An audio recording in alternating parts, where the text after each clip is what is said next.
Here's the second part of our exclusive interview with former 16-year veteran Senator Chucky Hansen.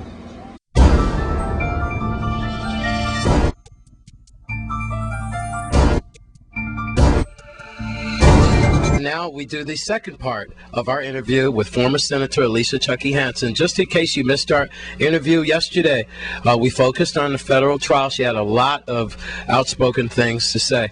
Also about the fact that she is an 8-term Virgin Islands senator and 16 years in the legislature. And this is what we're going to start hitting on right now. My goodness, St. Croix senators, do they stick together? If they stick together, I don't know.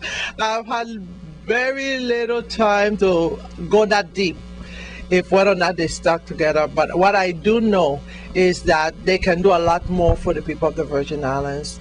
It hurt me during my gag order where I couldn't speak to see how the Virgin Islands was suffering with these repeated high costs of electricity. I mean, every time they turn around, it cooled down a little bit now, but it was a period of time that within a year, they had at least 7 increases. The LEAC, the deadly LEAC. But that, you know, one thing a politician must do that I think is very wrong, the way they operate, is that when a senator does something for the people, regardless of who he or she may be, some other one, once they know that legislation can help the people, should not be afraid to pick it up and help utilize it for the benefit of the people. By that I mean, that LEAC was tested by myself, where I took these government entities to court, meaning WAPA, okay? And the LEAC had to be returned back to the people. Attorney Amelia Joseph was the attorney in that case. And I said, you mean nobody remembers this? No one? Also, when your electricity gets disconnected because of WAPA, transmission, and so forth, they used to have in the back of your bill that they're not responsible. Through legislation that I place in there, the government of the Virgin Islands is responsible. WAPA must pay you. And when I announced it at that time, the only people that listened to Chucky Hansen, when I said, all you have to do is record the time that you hear that transmission blows out. Go to your neighbor and verify that they heard it also. And you take 2 or 3 people, names down to WAPA, and if your fridge gets damaged, your computer gets damaged, whatever gets damaged, because of that issue, they have to pay you by law. Why is it so difficult now? And I'd like to get into it, Senator. Do you think we have too many senators? And why do they make 85? Do you think they make too much? I know. Let me put this thing in perspective. As you said, I was there 16 years, so I had the opportunity to see various proposals to increase senators' salaries. And on each one, you have to go by the record. In other cases, you test it. In my case, I've been tested. I have never, ever voted for an increase for senators. That never meant that I didn't believe that the senators worth the increase. I do believe that senators worth the increase. And I need you to say my full statement, except that while people that you represent are owed money, while people that you represent struggling to pay all these bills and keep up even from the government perspective with taxes, property taxes, the increase of WAPA, the decrease of revenues coming into their homes, that we should not, and I said by we while I was there, felt that we should not have been the ones to collect more while our people that we represent getting less. Not that we didn't worth it. It's just on principle, you have to walk behind your people and say, you're not getting any, we shouldn't get any either. You have to live within this mean, we have to do it also. So I think it's very selfish and inconsiderate of the people you represent for you to accept a major increase or even a dollar increase while you have people are owed the retroactive money. You know, they may have gotten a little increase here or there, but they're owed millions of dollars collectively. Why do you think you're a 16-year veteran senator? Why did you win so many times?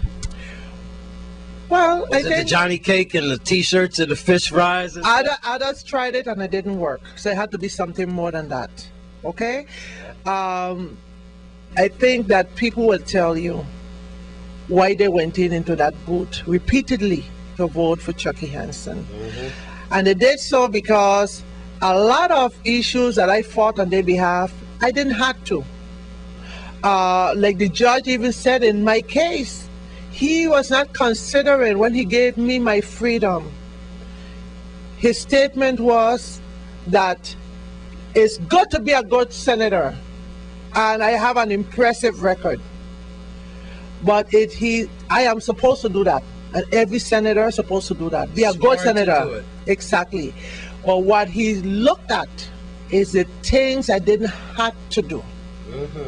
Like the Grey Pan issue, for example, the issue relative to Diamond, when they took away the school lunch program from our kids, okay, and the bus program, and I went and I challenged it and I took it to court. Amelia Joseph was again the attorney in that case, and then we got the matter settled where they wanted to charge every student, parochial, private, and public school children.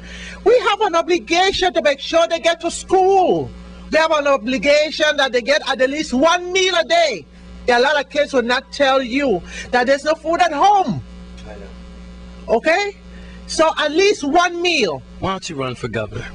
I will never try that again. Trust me. Okay? Because I'm sitting here with you today, and then they start to stir up things. Okay? Oh, she must be thinking about running for governor again. I am not going to try that again. No, I'm not going to put my family through that. I am not going to put my people that are very close to me. I'm going to give an example of why not. When people are attempting to destroy you, they do everything. The judge said that I am sentenced to 3 years suspended sentence. I have not read none of the headlines, but the source, is my understanding, had a headline that I went to prison. A supporter of mine couldn't call me from Orlando. My sister Trinidadian, I call my sister, we like sisters, Jackie Buckmeyer, couldn't call. Her daughter called. She didn't read the rest of the story. Yeah. The feds do that. Hey, and their sentencing, they say former Senator Alicia Chucky Hansen was sentenced to 3.5 years in prison, and you don't see the other part till about 4 paragraphs down. It's an old ploy when they read that. The people who love you don't read the rest of the story. They get sick. I know. All right. Like she did. Have we seen the last of Alicia Chucky Hansen in the community, and will we still hear from you? Oh, absolutely not. The gag order is off. Thank you. The gag order is off. I gave my God the first few days just to meditate, thank and praise Him. Okay. And now, again, like I said last Thursday, the gag order is off. I can speak on anything. Any and everything that I wish to speak on. And trust me, you know me already. If you see and you keep telling me how good I look, like a lot of people are telling me. She does look fantastic. Thank you. Look beautiful. Thank you. And a lot of people are telling me the same thing. It means that I've been able to go through the storm and the tribulations. Like I say, it was not easy. By no means. But I held on to the Bible. Like her or not, she's very opinionated, and she's not afraid to say it. News Channel 8 will continue these special, and exclusive interviews. Burt Bryant, Pickard from the Pickard trial, and now Senator Alicia Chucky Hansen. News Channel 8 only going up, and we've got more exclusive interviews on the way. Senator, thank you very much. Thank you very much. All right, I'm Wes Small for News Channel.